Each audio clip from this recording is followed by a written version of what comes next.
Hi, I'm Lisa K. Bryant, and I had the great honor of being your 2018 Woman of Hope. Today, it is my pleasure to be your host on this very special Women Helping Women virtual event. And now, let me introduce you to the 2020 Women of Hope and let you hear their very special stories of hope beyond. Dawn Brown works in the Pardee Cancer Center as a medical dosimetrist, which means she plans the radiations, designs the treatments, where it goes, where it doesn't. At age 47, Dawn went in for her annual mammogram. She always went regularly for mammograms since she has fibrocystic breasts. But this time, it was different. She knew when she got the call on her way back from a family vacation, it was cancer. She had an MRI, and they saw something in her chest, her liver, lungs, and both breasts. Those other spots, not cancer. Unfortunately, it was confirmed that she had triple-negative breast cancer, which required a brand new immunotherapy that Dawn was the very first to receive at Pardee's Cancer Center. But don't worry, she got a purple mohawk out of it. Hey, Dawn, tell us about it. As soon as my hair started falling out and I could see that this was really happening, I thought, I have to take control of this. I have to do this for me. And I shaved my head and I made myself a mohawk and I painted it purple. It just felt great, liberating to be able to control just this one little thing. My grandma was diagnosed with breast cancer at the same age as I was. So my mom was 16, dropped out of school to take care of her. When she went with her to her radiation appointments, she really noticed how wonderful and compassionate the radiation team was with her and how wonderful they treated her, how much they made her feel better. Then my mom went back to school and became a radiation therapist. So when I was growing up, when I was sick, she would take me to her work and I'd wait in their little lobby while she did her job, and I thought, man, this is the best job ever. And I really admired my mom for doing that, and I, of course, wanted to be connected to my grandma as well. So then I became a radiation therapist.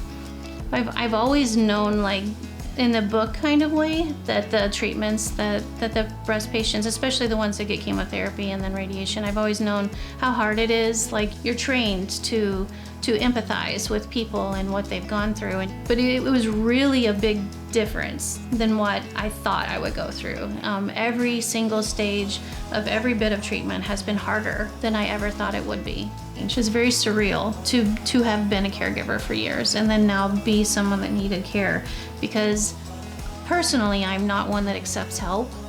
I am not a person that is I don't ask for help.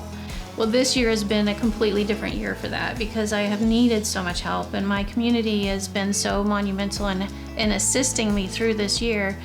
The Cancer Center staff has been great. I have a church family that brought me meals. They did a meal train, and they have, provided me with hugs and love and continual support. When you allow someone else to care for you more, your bonds are stronger. And my husband and I have never been stronger than he has had to totally take care of me this year. It's been very strange for me and very emotional, very touching. I just feel very much more connected with the people who have helped me. The Women Helping Women, I have really appreciated the program all along, but I have to say now that this has been my situation and I'm on the other side, it is really a beautiful program to help people get their screenings. It's monumental to our community to be able to provide screening services to people that can't afford it. My cure is probably because I was caught early.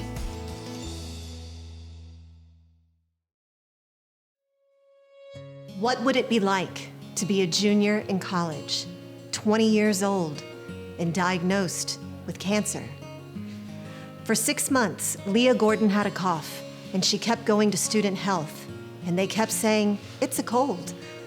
Eventually, she got a steroid inhaler, which helped control it. When she went back to student health for a refill, they checked her blood pressure and heart rate, and they weighed her. She was down 35 pounds in just over a month, and her heart rate was really high. So they did blood work, and it came back with some very strange results.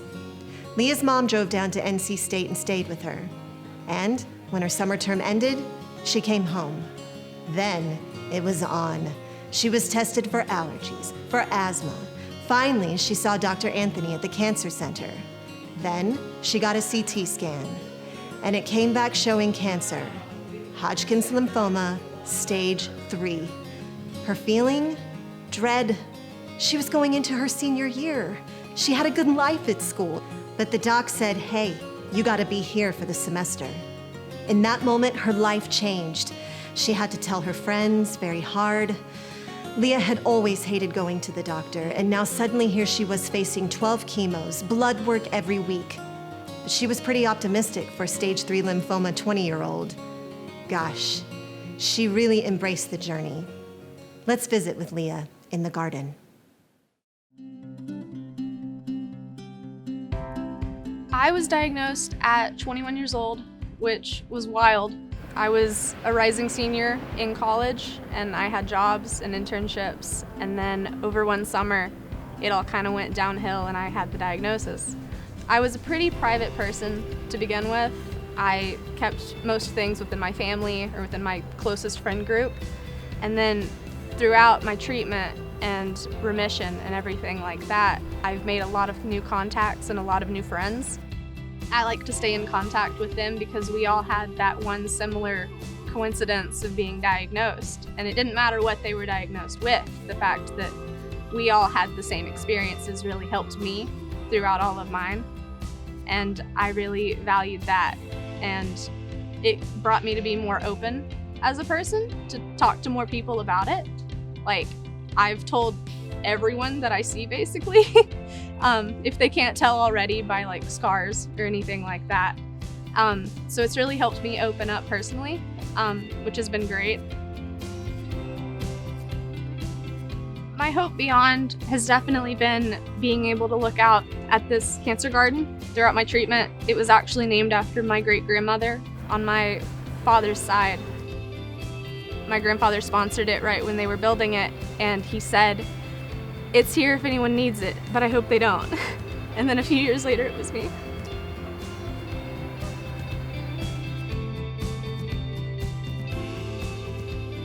I was really lucky to be able to look out over this garden throughout my entire treatment, knowing that my great-grandmother was here with me. And I'm really glad that people get to look out on it too for years to come. And I hope it helps them find the willpower and know the love that they have here in this cancer center. Like it helped me beat my disease, I hope it helps them beat theirs.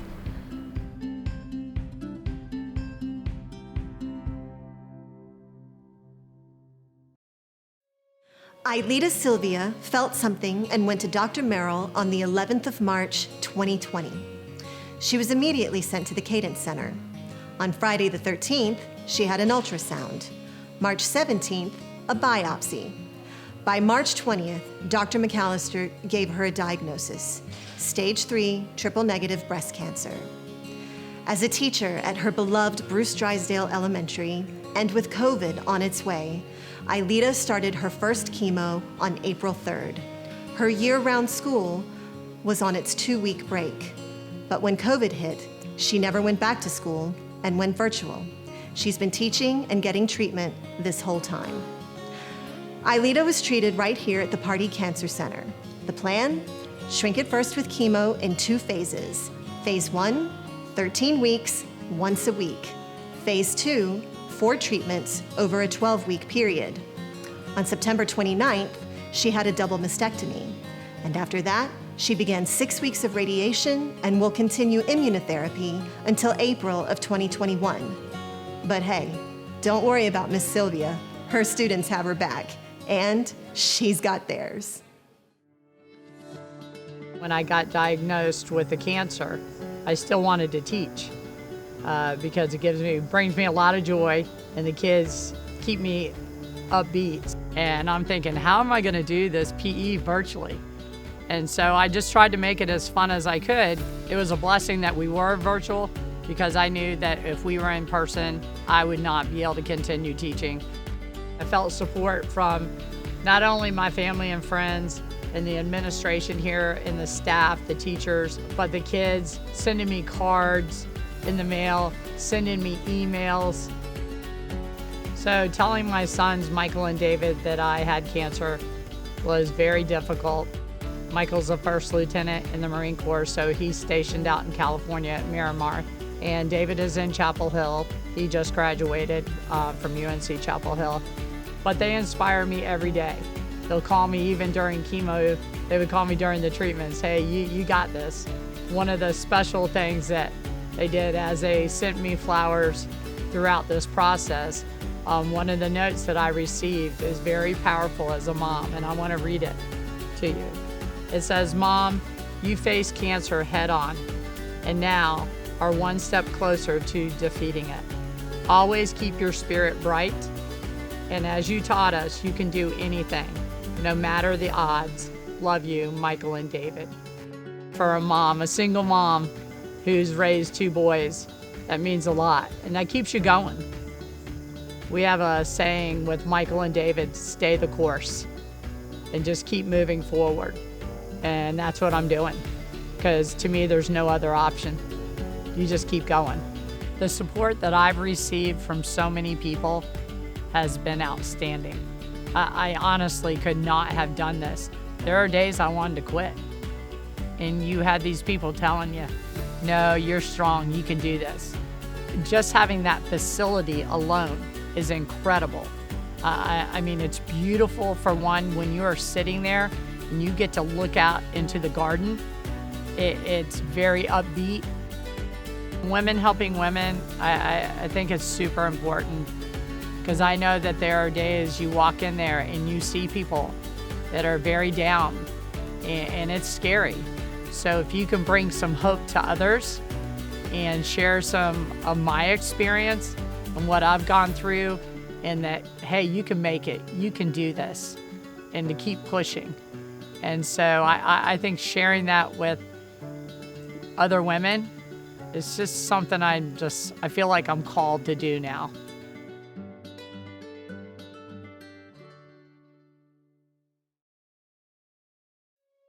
Sydney Bailey's daughter was born in December of 2013. Afterwards, Sydney started experiencing some health issues, panic attacks and headaches that she attributed to postpartum changes.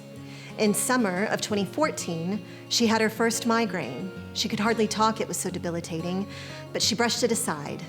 This went on for a few years, and she started to see specialists because she was having these awful panic attacks and lightheaded episodes.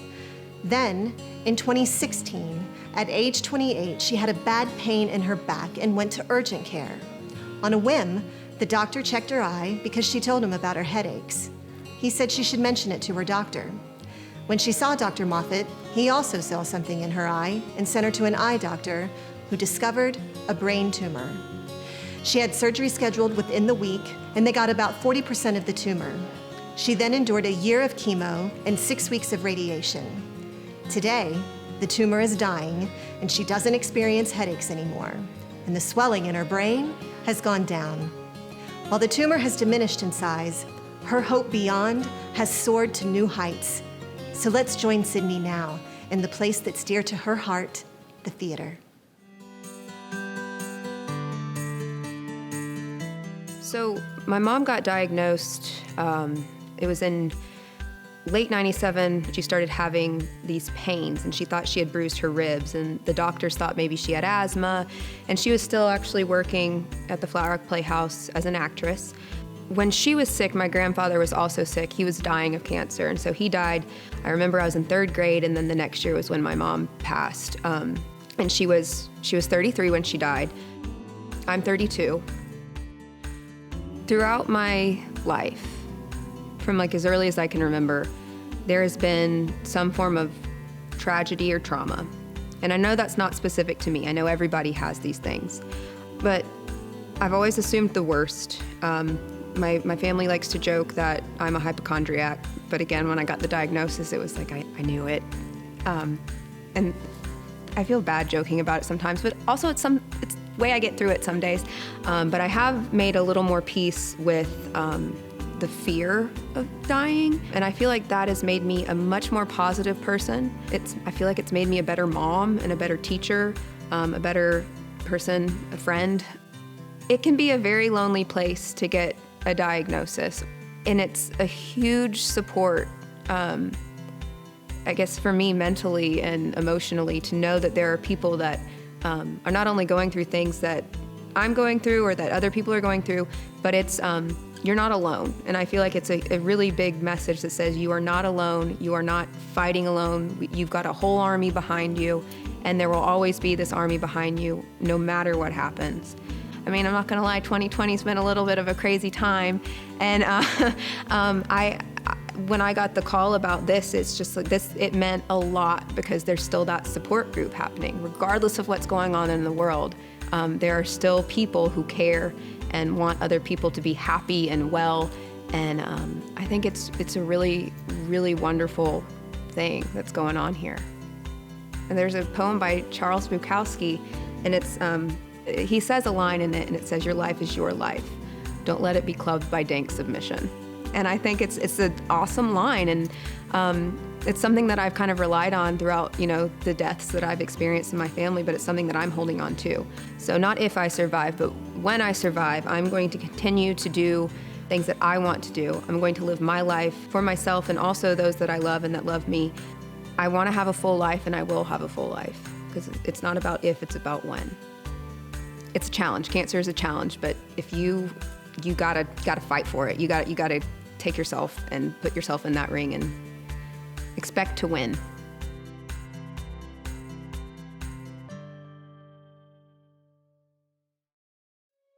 Live life to the fullest. Enjoy the journey and make it an adventure. This is Angela Evans' creed to live by. When Angela first found out that there was an issue, she was told that she had abnormal cells. So they did a procedure that was going to get rid of those cells, but it didn't. Then they did another procedure that was supposed to get rid of everything, but it still didn't. That's when she was told it was cancer. She had to have a full hysterectomy and was told that would take care of the problem. She's still being checked on a regular basis to stay on top of it, and there's still a chance that she'll need chemo and radiation, but they're all praying that she won't. So how did she feel about everything? And how did she cope? Well, let's ask Angela. My journey with Waters of Hope began with my sister when she was diagnosed with breast cancer, and she put me in charge of her bucket list. She said I couldn't be sad, I just had to do her bucket list. And me, her, and her 4 children went kayaking with whales, we went swimming with manatees, swimming with dolphins, all kinds of fun things. And I found that quality of life was so important for her at the end. And you could either choose to live or choose to die. And we chose to live and chose hope.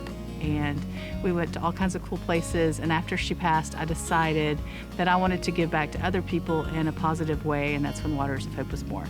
I believe that Waters of Hope and Women Helping Women are merged because Waters of Hope gives quality of life to people with cancer, and then Women Helping Women helps the initial screenings and the medical care that you so desperately need. If my sister would have had an early screening, then she would not have been stage 4 when they found it. You know, she had 4 children, her husband had his own business, she didn't have any insurance, so medical care was just kind of low on the totem pole of things that were happening. The early screenings would have saved her life. Actually, she saved my life because I hate to go to the doctor, but she made me promise I would get my mammograms and my pap smears on time. And I did that, and that's the way they found my cancer when it was not a stage 4. Women Helping Women is a program that helped me during my diagnosis because I did not have health insurance. And my friend Victoria that works at the health department told me about this program and told me I could get yearly screenings without any cost to me. So that's how I originally received my diagnosis, and then they also helped me get insurance to cover the cost of it, because the last thing you should have to worry about when you have cancer is medical care. And so all those programs were together to pay for my treatment, so that was one less thing that I had to worry about. So it's an incredible program, and that if my sister would have known about that program, she could have saved her life, because she definitely would have qualified for that. We just did not know it was available. So I think it can save a lot of people's lives because it saved my life. On this journey of life, the greatest gift that I've received is helping other people in a hands-on kind of way. I believe that everybody has a gift, you just have to figure out how to use it. My entire outlook for life is that we have to live our life to the fullest, whether you have cancer or whether you don't, because life is short and we're just not promised a tomorrow. And if I could get everybody in the world to do one thing, it's to enjoy the journey and not wait on the big things and enjoy every day and make it an adventure. And that's what I want people to get from Waters of Hope, from listening to this video. That's what I want people to understand, is to live life to the fullest and enjoy the adventure that's called life.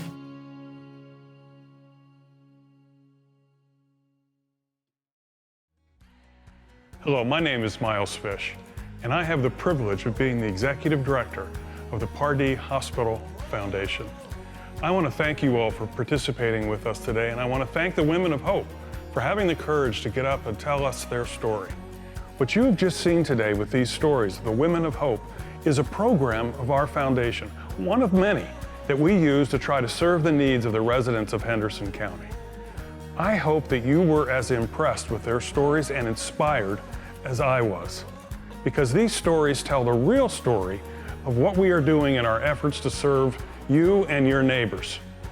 I might be new to this area, I might be new to this foundation, but I am not new to philanthropy. And if there's one thing I have learned through my experience in this career, it's that we all care deeply about what happens to the money that we contribute to organizations. I know that you get frustrated as I get frustrated sometimes when those dollars aren't used as effectively as they could be. That's why I am so proud to stand here today and represent this organization. You can be sure when you donate to the Women Helping Women program or to the Pardee Hospital Foundation that your funds are being used effectively to invest in hope, to provide hope for people when they need it the most. It's because of that I can stand before you with great confidence and invite you to consider making a generous contribution to the Women Helping Women program. You've seen the results, you've heard the women tell their stories. Now let's take a minute and consider what we can all do to create more stories of hope like the ones you have just heard.